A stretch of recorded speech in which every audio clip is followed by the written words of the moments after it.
Unsolved 1995, the case of 20-year-old Peter Corke.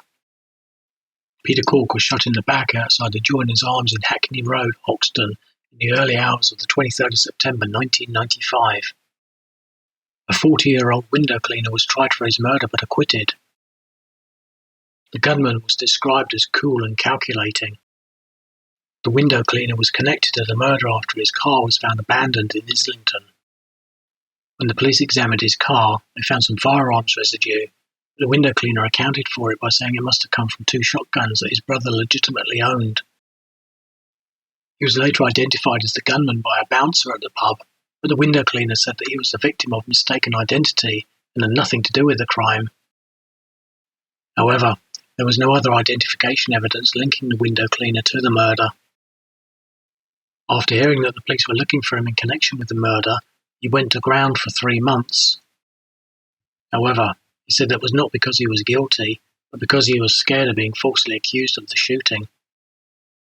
Peter Corke was a policeman's son, who had been a trainee Metropolitan Police mechanic at the time. He was engaged to be married and had lived in Chadwell Heath, Essex. At the time of the murder, he had been doing extra work as a bouncer to pay for his wedding. He was 6'4" tall and described as a gentle giant. He had been stood outside the Joiner's Arms in Hackney Road at about 1:45 a.m, with his back to the road talking to another bouncer in a group of 7 when he was shot. The gunman had fired several shots into the crowd, probably from a car, and he was hit in the chest. It was thought at the time that the gunman had been one of 4 people that had earlier been ejected from the pub.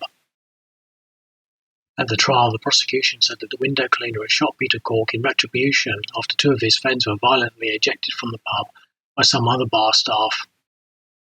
The window cleaner accepted that he had left the pub at the time his friends were thrown out, but said at the time of the shooting he had been asleep, sleeping off the effect of the day's drinking he had had. Nothing more is known about the shooting, and his murder remains unsolved to this day.